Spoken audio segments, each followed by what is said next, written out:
नमस्कार मंडळी, मी पंढरनाथ ठोंबरे आपलं स्वागत करतो. आपलं चॅनल नक्की सबस्क्राईब करा, शेअर करा आणि आपली प्रतिक्रियाही नक्की कळवा.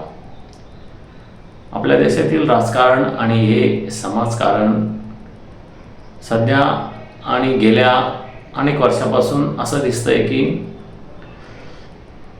सत्तेत कावळे आणि लढायला मावळे अशीच परिस्थिती आपल्याला पाहावयास मिळते.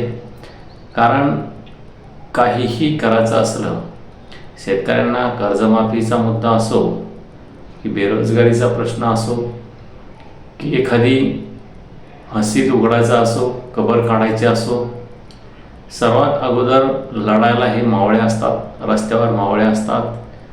काही काढायचं, काही वादाचा प्रश्न असेल तेथे मावळे असतात. एखादं अतिक्रमण काढायचं असेल तर तेथे मावळे असतात. मात्र निवडणुका लढून त्या जिंकायच्या आणि सत्तेत बसायचं, तिथे मात्र कावळे बसतायत का असा सवाल आता उपस्थित केला जातोय. कारण खुलताबाद येथील औरंगजेबाची कबर काढण्याचा प्रश्न आला तर अनेकांनी असा प्रश्न उपस्थित केला की तुमचे मुले, नेत्यांचे, राजकीय पुढाऱ्यांची मुले ही विदेशात शिकतील, उद्योगधंदे करतील, राजकारणात येतील, मंत्री होतील आणि मावळ्यांनी किंवा कार्यकर्त्यांनी, सामाजिक कार्यकर्त्यांनी पुढे यायचं आणि ती कबर काढायची का, त्यांनी जेलमध्ये जायचं का, असा एक सवाल उपस्थित करत तुम्ही तुमचे मुलं कबर काढण्यासाठी पाठवा असा एक मतप्रवाह आता गेल्या काही दिवसात आपल्याला महाराष्ट्रामधील जनतेमध्ये दिसून येतोय. संजय राऊत यांनीही भाजपाच्या नेत्यांना खडे बोल सुनावलेले आहे. तुम्ही ते विदेशात तुमचे मुले पाठवलेले आहेत, त्यांना औरंगजेबाची कबर काढण्यासाठी बोलवा, अन्यथा तुम्ही काढा, असा एक सल्ला आपल्याला गेल्या काही दिवसापूर्वी संजय राऊत यांनी भाजपच्या नेत्यांना दिलेला दिसतोय. त्यामुळे सत्तेत कावळे आणि लढायला मावळे अशीच परिस्थिती आपल्याला महाराष्ट्रात दिसते का? शेतकऱ्यांना कर्जमाफीचा मुद्दा हा महायुती सरकारने शेतकऱ्यांची कर्जमाफी करू असं एक आश्वासन दिलं होतं. मात्र कर्जमाफीच्या मुद्द्यासाठी, कर्जमाफ करावे यासाठी अनेक सामाजिक कार्यकर्ते आहेत, शेतकरी संघटनेचे काही नेते आहेत, ते शेतकऱ्यांच्या कर्जमाफीसाठी रस्त्यावर उतरतायत, आंदोलन करतायत, जेलमध्ये जाण्यास तयार आहे. मात्र महायुती सरकारने, देवेंद्र फडणवीस यांच्या सरकारने शेतकरी कर्जमाफीचं आश्वासन देऊनही 2 अधिवेशनामध्ये शेतकऱ्यांना कर्ज माफ केलेलं नाही. आणि हीच परिस्थिती आपल्याला अनेक मागण्यामधून दिसून येते, जेथे जनतेचा प्रश्न आहे. गेल्या काही वर्षापासून मराठा समाजाच्या आरक्षणाचा एक प्रश्न पेंडिंग आहे. गेल्या 1.5 ते 2 वर्षापासून मनोज जरांगे पाटील आणि मराठा समाज हा रस्त्यावर उतरून आरक्षणासाठी लढतोय. मनोज जरांगे पाटील यांनी मराठा आरक्षण दिल्याशिवाय मी शांत बसणार नाही अशी एक ठाम भूमिका घेतली.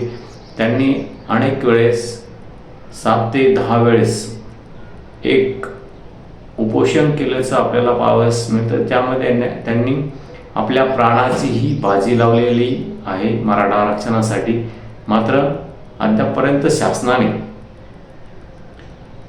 मराठा समाजाला आरक्षण दिलेलं नाही. हालाकीची परिस्थिती असूनही दररोज आत्महत्या होत असतानाही मराठा समाजाला आरक्षण दिलं गेलेलं नाही. कर्जमाफीच्या संदर्भातही आपल्याला तीच परिस्थिती पाहावयास मिळते. शेतकऱ्यांना कर्जमाफी गेलेली नाही. त्यामुळे दररोजचा दिवस हा शेतकऱ्याच्या आत्महत्येने उजळतोय.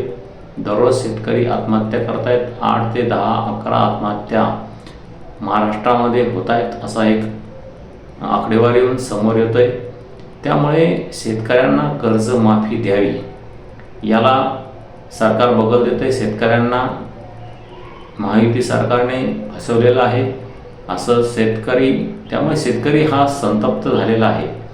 हे सुरू असतानाच ऐन निवडणुकीच्या काळामध्ये सत्तेचं राजकारण केलं जात आहे आणि मोजक्या वर्गाला आर्थिक आमिष दाखवून, एखाद्या योजनेचं आमिष दाखवून हे राजकारणी लोक सत्तेत येतात आणि जे रस्त्यावर लढणारे लोक आहेत, अंजली दमनिया आपल्याला एक नाव घेता येईल. बीड येथील संतोष देशमुख प्रकरणामध्ये सरकार म्हणतं जे सत्तेमध्ये बसलेले आहेत ते म्हणते तुम्ही पुरावे आणून द्या, आणि अंजली दमनिया या त्या पुरावे देण्यासाठी लढतायत, झडतायत. संतोष देशमुख यांना न्याय मिळावा म्हणून गेले 3 महिने त्यांनी आपल्या प्राणाची बाजी लावलेली आहे आणि अनेक संकटांना मात करत संतोष देशमुख प्रकरणातील जे पुरावे आहेत, धनंजय मुंडे यांच्या विरोधामध्ये असो, वाल्मिक कराडच्या विरोधात असो, ते त्यांचे नेत्याकडे अजित पवार यांच्याकडे दिले, मुख्यमंत्र्याकडे दिले. मात्र एवढं होऊनही कारवाईसाठी टाळाटाळ होत होती. अनेक मोर्चे निघाले.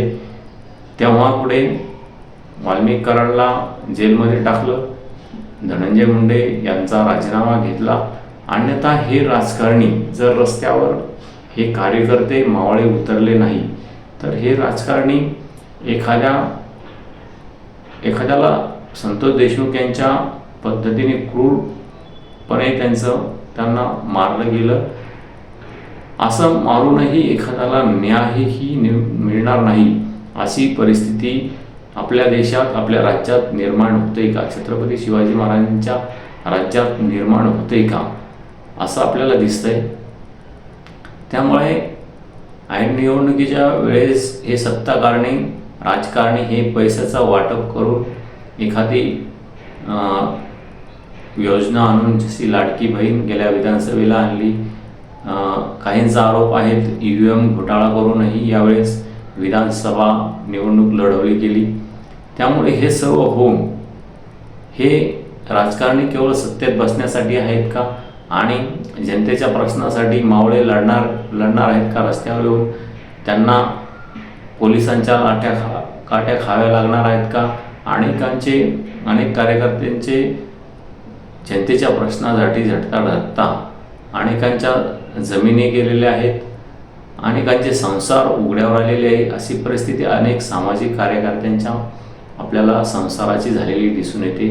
मात्र हे सत्तेमध्ये ऐनवेळेस कावळे जाऊन बसतात आणि जनतेच्या प्रश्नावर लढायचं म्हणलं तर मावळे लढतात. ही परिस्थिती महाराष्ट्रामध्ये आपल्याला दिसते.